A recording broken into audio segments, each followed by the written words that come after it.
آیت نمبر 44 ختم ہو کر 45 شروع ہو رہی ہے. آیت نمبر 44 ختم ہو کر 45 شروع ہو رہی ہے. اعوذ باللہ من الشیطان الرجیم. بسم اللہ الرحمن الرحیم. ونادى نوح ربه فقال رب إن ابني من أهلي وإن وعدك الحق وأنت أحكم الحاكمين. پچھلی آیات میں حضرت نوح علیہ السلام کا، ان کی قوم کا، طوفان کے اندر اس قوم کے تباہ ہو جانے کا، حضرت نوح علیہ السلام اور ایمان والوں کے بچ جانے کا تذکرہ تھا. خصوصیت کے ساتھ اس میں حضرت نوح علیہ السلام کی اپنے بیٹے کے ساتھ جو بات چیت ہوئی اس کا بھی تذکرہ تھا. بیٹے کو کشتی میں سوار ہونے کی دعوت دی، ایمان کی دعوت دی، اس نے دعوت قبول نہ کی، بالآخر وہ بھی اسی عذاب میں غرق ہو گیا. یہ پچھلے سبق میں ہم پڑھ چکے ہیں. کچھ باتیں اسی سے متعلق مزید اگلی آیات میں آ رہی ہیں. ونادا اور پکارا نوح، حضرت نوح علیہ السلام نے، ربہ اپنے رب کو. ونادا نوح ربہ، اور حضرت نوح علیہ السلام نے اپنے رب کو پکارا. فقال، فرمایا، ربی، اے میرے رب، انا، بے شک، ابنی، میرا بیٹا، من اہلی، میرے اہل میں سے تھا. ان ابنی من اہلی، بے شک میرا بیٹا میرے اہل میں سے تھا. وَإِنَّ، اور یہ بے شک یہ بھی کہ وعدہ کا، آپ کا جو وعدہ ہے، الحق، وہ بھی سچ ہے. میرا بیٹا میرے اہل میں سے تھا اور آپ کا وعدہ سچا ہے. وَأَنْتَ، اور آپ، احکم الحاکمین، سب سے بہتر فیصلہ فرمانے والے ہیں. یہ جو بات ہم پڑھ رہے ہیں کہ میرا بیٹا میرے اہل میں سے تھا اور آپ کا وعدہ سچا ہے، کل ہم نے پڑھا حضرت اللہ رب العزت نے حضرت نوح علیہ السلام سے فرمایا تھا کہ اپنے اہل کو بھی کشتی میں سوار کر لو، ہم آپ کو بھی بچائیں گے اور آپ کے اہل کو بھی بچائیں گے. اہل خانہ، گھر والے. تو یہاں پر حضرت نوح علیہ السلام فرمانے لگے، یا اللہ، آپ کا تو وعدہ تھا کہ میرے اہل وہ اس کشتی میں سوار ہوں گے اور آپ ان کو بچائیں گے، لیکن میرے اہل میں سے میرا بیٹا وہ تو ڈوب گیا، وہ تو ڈوب گیا. تو اللہ رب العزت کی طرف سے جواب آیا. قال، اللہ تعالیٰ نے فرمایا، یا نوح، اے نوح، انہو، بے شک وہ، لیسا، نہیں تھا، من اہلک، تیرے اہل میں سے. اے نوح، وہ تیرے اہل میں سے نہیں تھا. انہو عمل، بے شک اس کے جو اعمال تھے، غیر صالح، وہ نیک نہیں تھے، اس کے اعمال اچھے نہیں تھے. اور نہ صرف یہ کہ اس کے اعمال اچھے نہیں تھے، بلکہ اس کا تو عقیدہ ہی ٹھیک نہیں تھا. اور عقیدہ کیا تھا کہ وہ کفر و شرک میں مبتلا تھا. اور میرا وعدہ تو تھا ایمان والوں کے ساتھ. بے شک آپ کے اہل کے بارے میں وعدہ تھا، لیکن اہل میں سے بھی ایمان والے، اور آپ کا بیٹا ایمان والا نہیں تھا. وَإِنَّهُ عَمَلٌ غَيْرُ صَالِحٌ، اس کے جو اعمال تھے وہ ٹھیک نہیں تھے. فَلَا تَسْأَلْنِي، سو آپ مجھ سے نہ سوال کریں، مَا لَيْسَ، جس کا نہیں ہے، لَكَ بِهِ، آپ کو، علم. فَلَا تَسْأَلْنِي مَا لَيْسَ لَكَ بِهِ علم، تو جس چیز کا آپ کو علم نہیں ہے آپ اس کا مجھ سے سوال نہ کریے. انی، بے شک میں، اعیذک، آپ کو یہ بات سمجھا رہا ہوں، ان تکونا کہ کہیں آپ ہو نہ جائیے من الجاہلین نادانوں میں سے، کہیں آپ نادانوں میں سے نہ ہو جائیے۔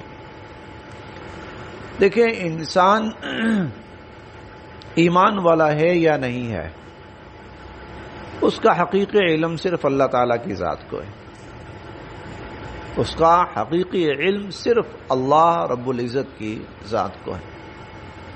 بسا اوقات کوئی اپنے آپ کو بہت ایمان والا ظاہر کرواتا ہے لیکن حقیقتاً تو وہ ایمان والا ہوتا ہی نہیں ہے۔ قرآن کریم نے کئی ایسے لوگوں کے بارے میں کہ جن کو لوگ صاحب ایمان اور بہت بڑا صاحب ایمان سمجھتے تھے، قرآن کریم نے ان کے بارے میں کہا کہ وہ تو سب سے بڑا منافق اور کافر اور جہنمی۔ یہ ہم پڑھ کے بھی آئے ہیں اور آئندہ بھی انشاءاللہ ہم پڑھیں گے۔ نوح علیہ السلام یہ سمجھتے رہے کہ میرا جو بیٹا ہے، ہاں اس کا اٹھنا بیٹھنا کچھ زیادہ اچھے لوگوں کے ساتھ نہیں ہے، لیکن یہ تو نہیں ہو سکتا نا کہ میرا بیٹا ہو اور میرے راستے کو چھوڑ کر کفر و شرک کے راستے پہ چل رہا ہو۔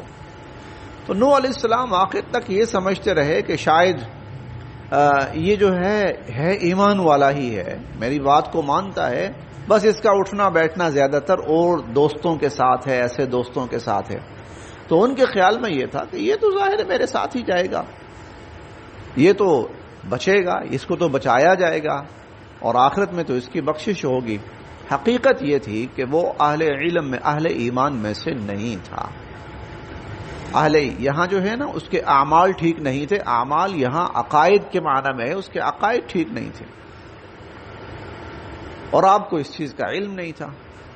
تو فلا تسلم، تو میرا وعدہ غلط نہیں تھا۔ یہ نہیں ہو سکتا کہ میں کسی غلط آدمی کو بچا لوں اور صحیح آدمی کو میں کسی مصیبت میں اور عذاب میں مبتلا کر دوں، یہ نہیں ہو سکتا۔ فلا تسلم لیس لک بعلم، جس کا آپ کو علم نہیں ہے۔ میں نے آپ سے وعدہ کیا تھا تو وعدہ سچا تھا، اب آپ کو نہیں پتا تھا نا جن چیزوں کا، جس بات کا آپ کو علم نہیں تھا، تو اس میں کوئی میرا معاملہ نہیں تھا۔ انی اعیدک، میں آپ کو یہ بات سمجھا رہا ہوں، ان تکون من الجاہلین، آپ نادانوں میں سے نہ ہو جائیے گا۔ قال، تو نوح علیہ السلام فرمانے لگے، ربی، اے میرے رب، انی اعوذ بک، میں آپ کی پناہ میں آتا ہوں۔ اب تھوڑا سے نا یہاں ایک خلش سی رہتی ہے، ایک خلش سی، اگر باپ ہے اس نے اپنے بیٹے کے بارے میں اب اللہ کے حضور بات پیش کر دی ہے تو اس میں کون سی ایسی بڑی بات ہے، لیکن اگر آپ سمجھیں نا مقام نبوت کو تو پھر بڑی بات ہے۔ مقام نبوت 100% مقام تسلیم ہے۔ تسلیم یہ ہے کہ بیٹے کی گردن پہ چھری پھیر دو۔ نبوت مقام تسلیم ہے، اور اس کو ویرانے میں پھینک آؤ۔ نبوت مقام جو کہہ دیا، ہاں ٹھیک، سر تسلیم خم، وہ ہے نا اسلم۔ نبوت 100% مقام تسلیم ہے، وہاں یہ چیز نہیں رہتی۔ لیکن بسا اوقات انسانی کوئی جذبہ اور انسانی جو محبت ہوتی ہے، جیسے باپ کی محبت بیٹے کے لیے، وہ بسا اوقات کہیں الفاظ کا روپ دھار لیتی ہے۔ یہاں یہی ہوا، بیٹا نظروں کے سامنے ڈوبا ہے پانی کے اندر۔ ایک عام انسان بھی ہو نا تو اسے وہ منظر نہیں بھولتا، اسے نہیں توازن کھو بیٹھتا ہے، عام انسان کی میں بات کر رہا ہوں۔ تو نبی کی زبان پر بھی یہ چند الفاظ اللہ کے حضور آ گئے، اللہ ان کو بھی تو بچایا ہے نا، میرا بیٹا تھا اس کو بھی، نا نا نا، یہ تو نادانی والی باتیں، یہ نادانی والی باتیں۔ میرا کوئی بھی عمل، میرا کوئی بھی فیصلہ وہ حق کے خلاف نہیں ہو سکتا۔ جو وعدہ میں نے کیا ہے وہ میں نے پورا کرنا ہے۔ تو آپ کیا کہنا چاہتے ہیں کہ میں نے جو وعدہ کیا تھا پورا نہیں کیا؟ میں آپ کو یہ بات سمجھا رہا ہوں کہ ایسی نادانی والی باتیں نہ کیجیے۔ یہ دراصل یہ تھا نا کہ وعدہ تو تھا اور پورا نہیں کیا آپ نے۔ وعدہ آپ کا سچا ہوتا ہے اور آپ کا وعدہ تھا میرے اہل کو بچائیں گے اور نہیں بچایا، تو اللہ تعالیٰ کہنا ہی چاہ رہے ہیں اچھا مجھے یہ کہنا چاہ رہے ہو کہ میں نے اپنا وعدہ پورا نہیں کیا؟ میں آپ کو نصیحت کر رہا ہوں ایسی نادانی والی باتوں میں۔ یہاں تو مقام تسلیم ہے کہ بیٹا قصوروار ہوگا، اسی لیے وہ اللہ کے عذاب میں مبتلا ہوا ہے۔ ہاں جی جی جی، ہاں وہ اہل نہیں تھا، وہ اہل میں سے ہونے کا اہل نہیں تھا، وہ اہل میں سے ہونے کا ایمان کا رشتہ بتلانا یہ تھا کہ ایمان کا رشتہ جو ہے وہ خون کے رشتے سے بھی بلند ہے، ایمان کا رشتہ خون کے رشتے سے بھی بلند ہے۔ قال، حضرت موسیٰ علیہ السلام فرمانے لگے، ربی، اے میرے رب، انی اعوذ بک، میں آپ کی پناہ میں آتا ہوں، ان اسألک، کہ میں آپ سے پوچھ بیٹھوں، ما، وہ بات، لیس لی بہ، جس کا نہیں ہے مجھے علم، جس کا مجھے علم نہیں ہے، اللہ میں پناہ میں آتا ہوں، وَإِلَّا، اور اگر نہ، تغفر لی، آپ نے مجھے بخش دیا، وَتَرْحَمْنِی، اور اگر آپ نے مجھ پر رحم نہ فرمایا، اکن، تو ہو جاؤں گا میں، من الخاسرین، نقصان اٹھانے والوں میں سے، نقصان اٹھانے والوں میں سے میں ہو جاؤں گا، اللہ اگر آپ نے مجھ پر رحم نہ فرمایا اور مجھے بخش نہ دیا۔ قیلا، تو کہا گیا، اللہ رب العزت کی طرف سے یہ اعلان ہوا، یا نوح، اے نوح، اہبط، اب آپ اتر جائیے، بسلام منا، ہماری طرف سے سلامتی کے ساتھ، وبرکات، اور ان برکتوں کے ساتھ، علیکا، جو آپ پہ ہوں گی، اور ان برکتوں کے ساتھ جو آپ پہ ہوں گی، وعلی امم، اور ان لوگوں پر ہوں گی، ممن معک، جو آپ کے ساتھ ہیں، آپ سلامتی اور برکتوں کے ساتھ آپ پر بھی، اور جو لوگ آپ کے ساتھ ہیں، یہ برکتیں اور سلامتی ان پر بھی ہوگی، وامم، اور کچھ ایسے بھی لوگ آئیں گے، سنمتعہم، جن کو ہم سامان زندگی تو دیں گے، جنہیں ہم کچھ سامان زندگی تو دیں گے،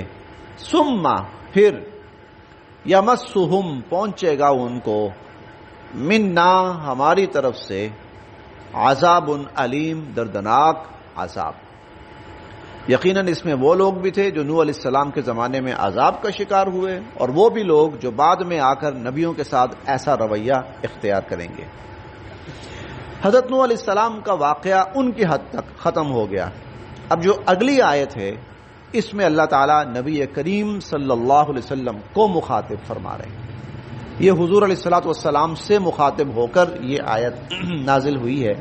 تل کا، یہ، من انباء الغیب، یہ غیب کی خبریں تھی، نوحیہا، خبریں کہہ لیں، واقعات کہہ لیں، یہ غیب کے واقعات تھے، نوحیہا، جو ہم نے وحی کیے، الیک، آپ کی طرف، ما کنتا، نہیں تھے آپ، تعلموہا، جانتے ان کو، ما کنتا تعلموہا، اور آپ نہیں جانتے تھے، انتا، نہ تو آپ جانتے تھے، ولا قومکا، اور نہ ہی آپ کی قوم جانتی تھی، من قبل ھذا، اس سے پہلے، نہ آپ جانتے تھے، نہ اس سے پہلے آپ کی قوم ان واقعات کو جانتی تھی، تو یہ ہم نے وحی بھیجی اور ہم نے آپ کو اس سے آگاہ کیا، فاصبر، سو آپ صبر کیجئے،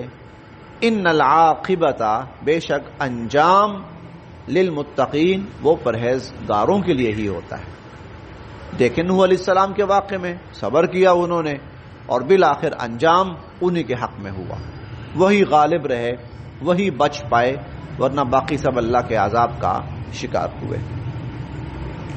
وَإِلَىٰ عَادٍ، اور اسی طرح قوم عاد کی طرف، اخاہم، ان کے بھائی، ہودا، حضرت ہود علیہ السلام کو ہم نے روانہ کیا، وَإِلَىٰ عَادٍ أَخَاهُمْ هُودًا، اور قوم عاد کی طرف ان کے بھائی حضرت ہود علیہ السلام کو، قوم نوح کے بعد، حضرت نوح علیہ السلام کے بعد جو قوم بعد میں پھر زیادہ مشہور ہوئی، پھر یہ انسان پھیلے پھیلے پھیلے پھیلے، نوح علیہ السلام دنیا سے پردہ فرما گئے، ان کی اولاد، اولاد کی اولادیں، بڑا زمانہ یہ لوگ راہ راست پر رہے، پھر آہستہ آہستہ انتشار پیدا ہونا شروع ہوا۔ تو قوم عاد کہلاتی تھی. قوم عاد انہی کے ایک فرد حضرت ہود علیہ السلام، ان کو اللہ رب العزت نے نبوت سے سرفراز فرمایا. دنیا کی عجیب قوموں میں سے قوم عاد دنیا کی عجیب قوموں میں سے ایک قوم تھی، بے انتہا طاقتور، بے انتہا طاقتور. یعنی آج اگر وہ لوگ اس دنیا میں کہیں آ جائیں تو ان کو دیکھ کر ہی دنیا کے آدھے لوگ مر جائیں گے. وہ اس قدر طاقتور، ڈیل ڈول والے، جسامت، قد و قامت والے، 60 فٹ ان کے قد، 70 فٹ ان کے قد، اتنے. وَإِلَىٰ عَادٍ، اور قوم عاد کی طرف اخاہم، اور انہی کی نا ایک کڑی، یہ کہیں قوم عمالقہ کی شکل میں بعد میں ظاہر ہوئی. قوم عمالقہ بھی ایسی تھی. موسیٰ علیہ السلام کو کہا نا بنی اسرائیل کو اور موسیٰ علیہ السلام کو، جائیے اور آپ بنی اسرائیل کے ساتھ جہاد کیجیے. ہم چھٹے پارے میں پڑھ کے آئے ہیں قوم عمالقہ کے ساتھ جہاد کیجیے. تو جو 2 آدمی گئے تھے معلومات لینے، وہ کہنے لگے ان فیہا قوما جبارین، وہ بڑے جابر قسم کے لوگ ہیں وہاں. قوم عمالقہ کے بارے میں بھی یہ تھا کہ بہت قداور اور جسیم اور ڈیل ڈول والے وہ لوگ تھے. تو وَإِلَىٰ عَادٍ أَخَاهُمْ هُودًا، اور قوم عاد ان کی طرف ہود علیہ السلام کو ہم نے نبی بنا کر بھیجا. قال، وہ فرمانے لگے، یا قومی، اے میری قوم، اعبدوا اللہ، اللہ کی عبادت کرو. ما لکم، نہیں ہے تمہارے لیے، من الہ، کوئی معبود، غیرہ، اللہ کے سوا، اللہ کے سوا تمہارا کوئی معبود نہیں ہے. ان انتم، نہیں ہو تم، الا، مگر، مفترون، اپنی طرف سے باتیں گھڑنے والے.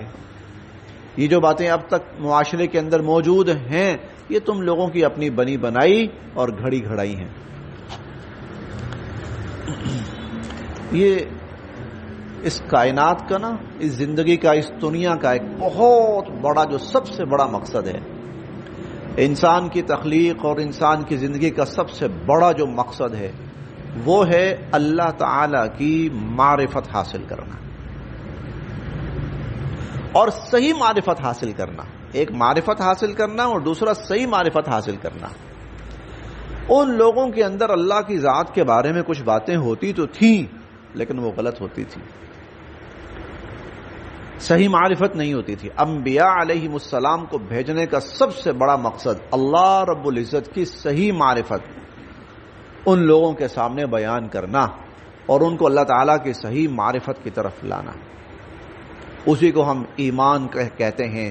جتنی اللہ کی زیادہ صحیح معرفت حاصل ہوگی اتنا ہی ایمان کامل ہوگا، ایمان اتنا ہی زیادہ کامل ہوگا. اللہ رب العزت کی معرفت کا حاصل کرنا، یہ اصل مقصد ہے انبیاء علیہم السلام کے بھیجے جانے کا، ان کی بعثت کا، ان کی نبوت کا. اب معاشروں میں جو اللہ کے بارے میں الٹی سیدھی باتیں لوگوں میں پھیلی ہوتی تھیں اور لوگ اسی کو ایمان سمجھتے تھے، تو نبی آ کے کہتے تھے یہ سب تمہاری گھڑی گھڑائی باتیں، ان کا حقیقت سے کوئی تعلق نہیں. میں بتاتا ہوں کہ اللہ کون ہے. اب ایسا بھی ہوا کہ انسانوں میں سے کچھ نے کھڑے ہو کر کہہ دیا کہ ہم ہی اللہ ہیں بس، کبھی سیاسی طور پر اور کبھی معاشی طور پر. حکمران جو بنتا تھا وہ اپنے خدائی کا دعویٰ کر دیتا تھا، میں اللہ ہوں. اور ما لکم من الہ غیری، یہ فرعون کے الفاظ ہیں کہ میرے علاوہ تو تمہارا کوئی الہ ہے ہی نہیں ہے، بس میں ہی ہوں. نمرود نے کہا تھا انا احیی و امید، زندگی موت میں دیتا ہوں، مطلب الہ میں ہوں، رب میں ہوں. اور اس کے علاوہ حضور علیہ الصلوۃ والسلام کے زمانے میں کسرا، وہ ایک طرح کا خدائی کا دعوے دار تھا. تو انبیاء علیہم السلام آ کر انسانوں کو اللہ رب العزت کی صحیح معرفت کرواتے تھے، صحیح پہچان کہ اللہ اصل میں ہے کون، رب ہے کون اصل میں، جو تم نے بنائے ہوئے ہیں وہ، یا رب کوئی اور ذات ہے. تو ان انتم الا ما لکم من الہ غیرہ، تم نے اتنے بنا رکھے ہیں، وہ تو ایک ہے، وہ تو ایک ہے اور وہ ان میں سے کوئی بھی نہیں ہے. تمہارے لیے اللہ کے سوا کوئی معبود نہیں ہے. ان انتم الا مفترون، یہ سب تم لوگوں کی گھڑی گھڑائی باتیں ہیں. یا قومی، ہے میری قوم، لا اسألکم، نہیں میں مانگتا تم سے، علیہ، اس پر، اجرا، کوئی معاوضہ، میں اب کوئی اجر، کوئی صلہ، کوئی معاوضہ نہیں مانگتا. ان اجریہ نہیں ہے میرا معاوضہ الا مگر علی الذی اس اللہ کی ذات پر فطرنی جس نے مجھے پیدا فرمایا. افلا تعقلون تم سمجھتے کیوں نہیں ہو. وَيَا قَوْمْ اور اے میری قوم استغفروا ربکم اپنے رب سے معافی مانگو. یہ جو تم نے اتنا بڑا جرم کر رکھا ہے اس کی معافی مانگو اپنے رب سے. ثم توبوا الیہ اور پھر اسی کی طرف متوجہ رہو. یرسل السماء علیکم مدرارا لفظی معنی ہے یرسل وہ چھوڑے گا السماء آسمان کو علیکم تم پر مدرارا برستا ہوا. یہ لفظی معنی ہے اور ترجمہ یہ ہے کہ وہ تم پر موسلا دہار بارشیں برسائے گا. یرسل السماء علیکم مدرارا وہ تم پر موسلا دہار بارشیں برسائے گا. آپ جانتے ہیں اب تو پانی کی بڑی فراوانی ہو گئی ورنہ کسی زمانے کے اندر پانی کی بڑی شدید قلت ہوتی تھی پانی کی. اب جب حضور علیہ الصلوۃ والسلام تشریف لائے نا مدینہ منورہ تو پانی کیا تھا چند کنویں تھے بس وہیں سے پانی ملتا تھا. یہ نہیں تھا کہ ہر گھر کے اندر وہ نلکے لگے ہوئے ہیں 8-8 10 نلکے لگے ہوئے ہیں اور لائنیں بچھی ہوئی ہیں کچھ بھی نہیں. اب وہ کنویں بسا اوقات خشک ہو جاتے تھے اور بسا اوقات ان کا پانی کسی وجہ سے قابل استعمال نہیں ہوتا تھا اور اکثر جو کنویں تھے ان کے اوپر یہود کا تسلط تھا وہ تنگ کرتے تھے. اب اندازہ لگائیے کہ ایسے میں پانی کی فراوانی وہ کتنی بڑی نعمت ہوگی. اور قوم عاد جو تھی یہ صحرائی علاقہ تھا وہاں پانی کی وہ شدید قلت تھی. اب پانی کا ایک بہت بڑا جو ذریعہ ہوتا تھا وہ بارش ہوتی تھی. بارش برسے گی تو کسی نہ کسی طرح پانی کو کچھ ٹائم کے لیے محفوظ کر لیا جائے گا یا پانی کی سطح کچھ تھوڑی سی بلند ہو جائے گی کنووں کے اندر. تو یرسل السماء علیکم یہ بہت بڑی بات تھی ان کے لیے کہ اللہ تعالیٰ تم پر موسلا دھار بارش برسائے گا. وَيَزِدْكُمْ اور اللہ بڑھائیں گے قوتاً طاقت الی قوتکم تمہاری طاقت کے ساتھ. تمہاری جو طاقت ہے اللہ اس میں اور اضافہ کریں گے. وَلَا تَتَوَلَّوْا اور نہ پھرو تم مجرم بن کر. وَلَا تَتَوَلَّوْا مجرمین اور تم مجرم بن کر نہ پھرو.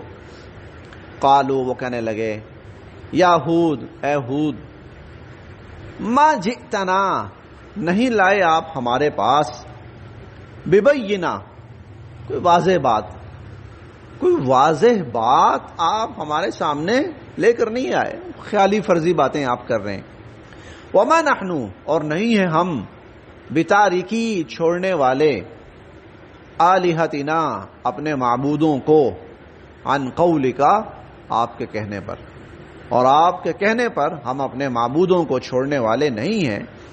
وما نحن اور نہیں ہیں ہم لکا آپ پر بمؤمنین ایمان لانے والے اور ہم آپ پر ایمان لانے والے نہیں ہیں. ان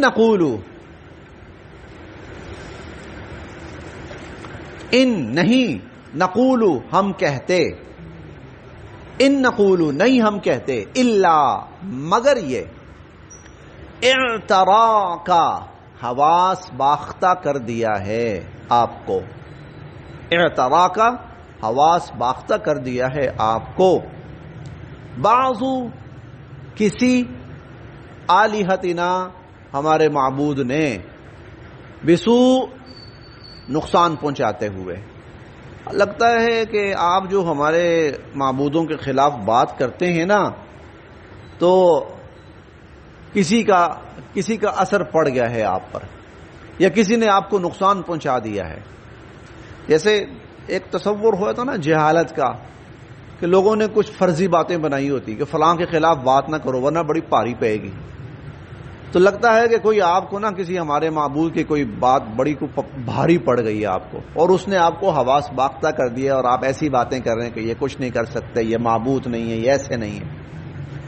قال حضرت ہود علیہ السلام فرمانے لگے انی بے شک میں اشہد اللہ کو گواہ بنا کے کہتا ہوں واشہدوا اور تم بھی گواہ رہو کہ انی بے شک میں بری لا تعلق ہوں، بری ہوں، مما ان سے تشرکون جن کو تم اللہ کے ساتھ شریک بناتے ہو، میں ان سے بالکل بری ہوں، لا تعلق ہوں، من دونی ہی اللہ کو چھوڑ کر، فکیدونی تم چل لو چال، جمیعا سب مل کر، تم سب مل کر، اللہ کو چھوڑ کر تم سب مل کر جو چال چلنا چاہتے ہو میرے خلاف چل لو، ثم پھر لا تنظرون مجھے اس پر کوئی مہلت بھی نہ دو، مجھے کوئی ٹائم بھی